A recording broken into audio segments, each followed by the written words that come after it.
Chapitre 4, versets 1 à 25. Jésus se mit de nouveau à enseigner au bord du lac.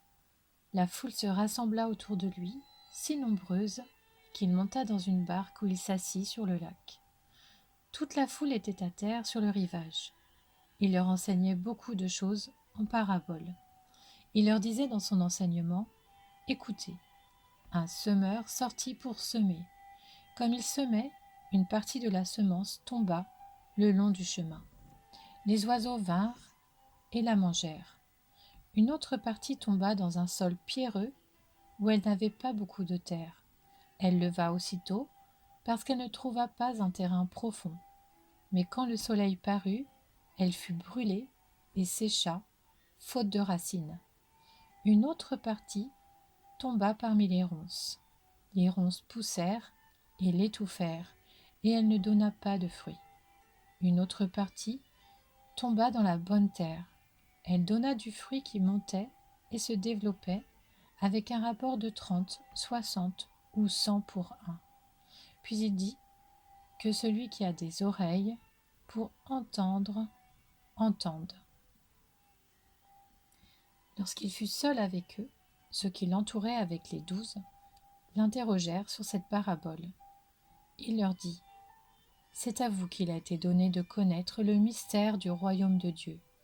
Mais pour ceux qui sont à l'extérieur, tout est présenté en parabole, afin qu'en regardant, ils regardent et ne voient pas, et qu'en entendant, ils entendent et ne comprennent pas, de peur qu'ils ne se convertissent et que leurs péchés ne soient pardonnés. » Il leur dit encore : « Vous ne comprenez pas cette parabole ? Comment donc comprendrez-vous toutes les autres ? Le semeur sème la parole. Certains sont le long du chemin où la parole est semée. Dès qu'ils l'ont entendue, Satan vient et enlève la parole qui a été semée en eux. De même, d'autres reçoivent la semence dans un sol pierreux. Quand ils entendent la parole, ils l'acceptent aussitôt avec joie, mais ils n'ont pas de racines en eux-mêmes. Ils sont les hommes d'un moment, et dès que surviennent les difficultés ou la persécution à cause de la parole, ils trébuchent.